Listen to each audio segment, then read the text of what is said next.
Assalamualaikum warahmatullahi wabarakatuh. Di sini saya akan melanjutkan dengan soal yang selanjutnya, yaitu 1C. Langsung saja ke Google Colab-nya.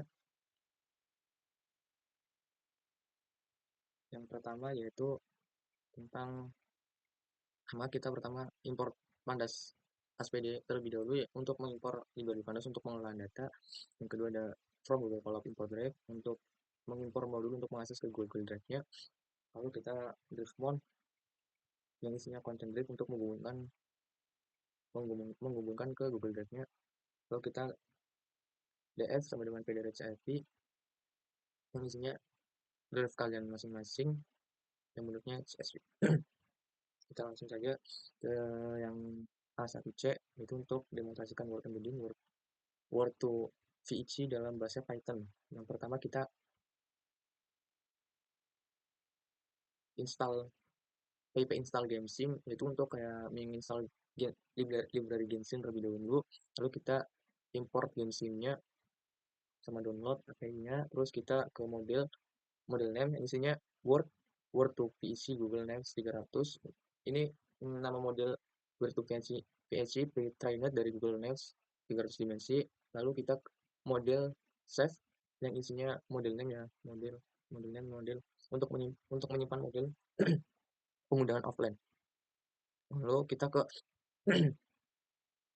langsung saja ke ini back wget terus yang isinya start edu data glove untuk kayak mengunduh data mengekstrak pre-trained glove embedding and 6B dari struktur NLP. Kita download ini ya untuk download datasnya, lalu ekstrak file zip.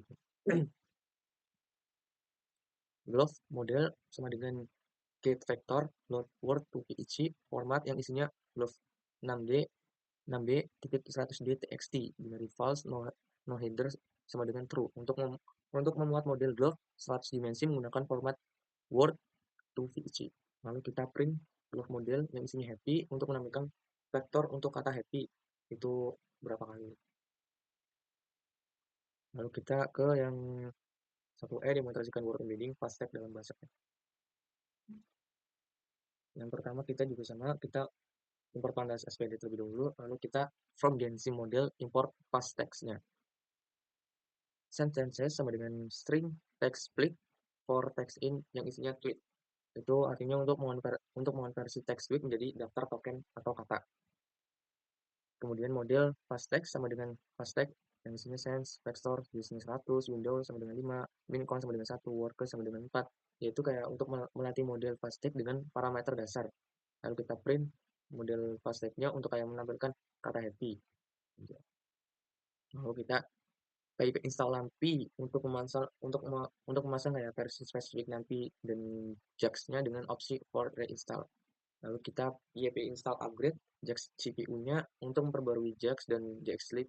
Untuk lingkungan CPU-nya kita install JAX dengan lingkungan CPU. Lalu kita PNC upgrade JAX Sleep-nya yang 0,4.14 untuk mengunci versi JAX Sleep untuk kompatibilitas. Lalu kita pip upgrade JAX Sleep. Selanjutnya ke yang build, sama saja URL-nya sama dengan URL yang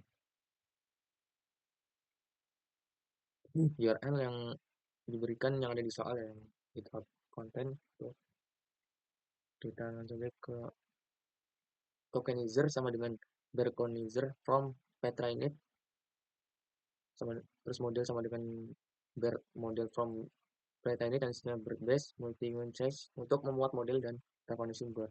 Lalu ada input untuk rekonisi teks menggunakan Bertokenizer. Misalnya kayak yang tweet pertama, lalu kita mendapatkan representasi vektor bird dari teks. Terus kita print vektor bird untuk token pertama last hidden start dengan 0. Kita lihat outputnya. Nah, ini kayak gini. Lalu kita yang ke A2 yaitu miscellaneous yang A2 untuk jelaskan apa itu feature extraction, feature engineering, vectorization, dan word embedding. Istilah feature yaitu tujuannya untuk informasi numerik yang digunakan oleh model. Ada juga fitur extraction, tujuannya yaitu untuk mengambil fitur dan memantah. Ada juga fitur engineering, tujuannya meningkatkan fitur agar lebih berguna. Ada juga factorization, tujuannya untuk mengubah data ke bentuk numerik atau vektor.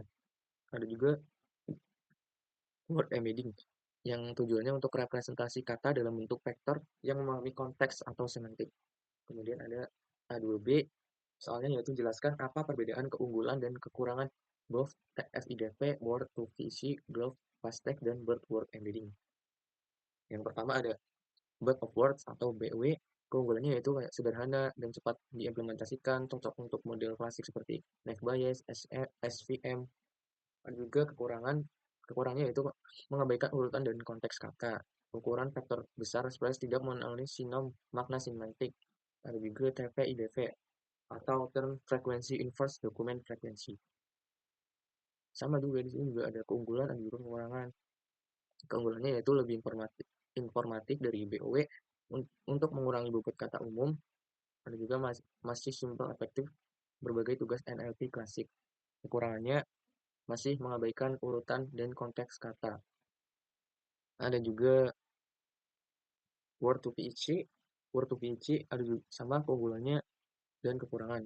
Keunggulannya salah satunya yaitu menangkap hubungan semantik dan sintaktik. Kekurangannya, representasi kata tetap static embedding tidak memperhitungkan konteks kalimat. Sedangkan GLOVE atau Global Vector Forward Representation. Keunggulannya salah satunya yaitu lebih stabil pada kata yang jarang. Adapun kekurangannya yaitu tidak kontekstual, tidak menangani OOP. Ada juga FastTech, keunggulannya yaitu kayak cocok untuk bahasa yang mortopoligonnya kompleks. Ada juga kekurangannya yaitu masih static embedding, tidak kontekstual. Yang terakhir ada BERT atau bidirectional encoder representation from transformer. Ada juga keunggulannya, salah satunya yaitu embedding kontekstual. Satu kata bisa punya makna berbeda tergantung konteksnya. Kekurangannya yaitu sangat berat, butuh GPU atau TPU, lebih kompleks untuk mengimplementasikan dan tuning. Tidak cocok untuk penggunaan real time atau skala tanpa optimasi. Yang soal A2C yaitu jelaskan apa itu stop words pada metode apa di atas stop words perlu dihapus. Nah ini benarnya. Pokoknya lalu kita lanjut aja ke yang B1 atau future extraction.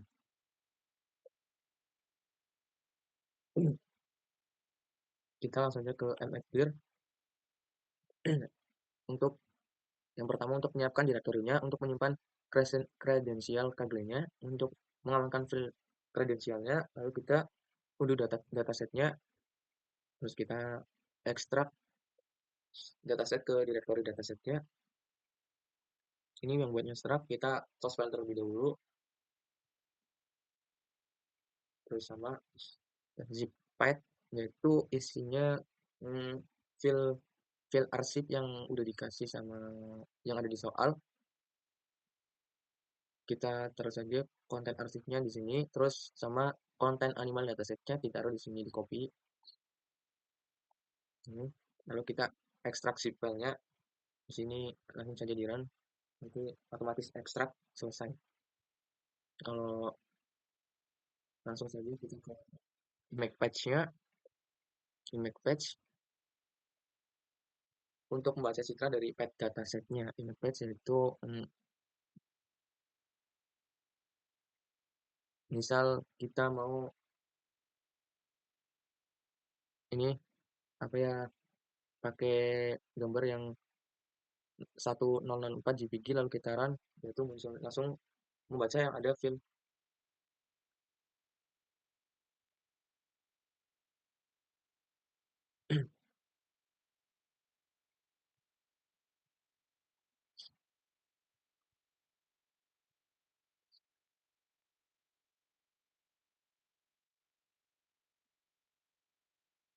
membaca file yang di sini. Lalu kita plt install untuk menampilkan citra menggunakan matplotlib. Terus untuk file axis kayak untuk matikan axis agar gambar lebih rapi. Lalu kita ke ini demonstrasikan color filter extraction menggunakan color histogram dalam pemrograman Python, lalu tampilkan hasilnya. Saya colornya RGB, Lalu for a color in enumerate color, yaitu untuk menghitung dan menampilkan histogram untuk setiap channel warnanya. Terus ini his sama dengan call his image RGB, untuk histogram channelnya ke plot, yaitu yang untuk memplot histogram dengan warna yang sesuai. Lalu kita menambahkan judul dan label sumbernya. Misal kita judulnya kalau histogram, lalu text labelnya yaitu pixel value, lalu ada penalty labelnya yaitu frekuensi. Kita ke demonstrasikan tekstur filter extraction menggunakan salah satu dari metode berikut dalam pemrograman Python, lalu tampilkan hasilnya. Ini bright image color RGB image RGB untuk mengonversikan gambar RGB menjadi grayscale. Saya pakai yang gambar yang ini, yang tadi yang 1 sama 1004 dpg. yang yang C yaitu B1C untuk mendemonstrasikan shape atau edge filter extraction menggunakan salah satu dari metode berikut dalam pemrograman Python, lalu tambahkan hasilnya. Gray sama dengan CP2, CPT color image, CP2 color BGR, blue gray untuk ubah citra ke grayscale, lalu kita ekstrak fitur hook-nya dan buat visualnya. Lalu kita tampilkan citra visual fitur hook-nya. Ini yang sudah muncul hasilnya. Lalu soal yang D, demonstrasikan key points filter extraction menggunakan salah satu dari metode berikut ini dalam pemrograman Python, lalu tampilkan sama aja. Kita RGB sama dengan CV2 RGB create, yaitu kayak untuk buat object or ORB atau oriented pass unrouted brief untuk deteksi fitur.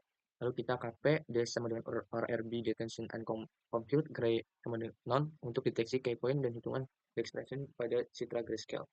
Kalau kita image-nya gambar key point berwarna hijau pada citra aslinya. PLT ya kayak sama saja untuk menampilkan citra dengan key point yang sudah digambar konversi eksperimen. Untuk yang B2B, ORB sama dengan CV ORB create untuk mendeteksi fitur ORB dan hitung deskriptor pada citra grayscale-nya. Lalu kita tentukan jumlah cluster visual word-nya, yaitu K sama dengan 20, ini ya 20. Lalu buat modelnya CMS dan nanti pada deskriptor ORB. Comment sama cluster random. Terus comment speed base. Lalu kita hitung histogramnya setiap visual word dari hasil cluster, yaitu dengan his sama dengan np histogram comment label bins sama dengan np array k tambah 1.